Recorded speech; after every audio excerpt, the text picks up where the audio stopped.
To turn on or turn off Microsoft Teams app execution aliases in Windows 11 Home, right-click on empty area on the desktop,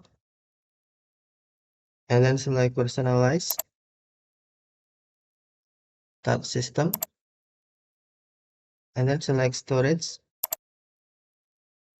click or tap Apps and Features, and then select More Settings, and then click or tap App Execution Aliases on Microsoft Teams, tap switch until on to turn on or tap switch until off to turn off. Apps can declare a name user to run the app from a command prompt. If multiple apps use the same name, choose which one to use.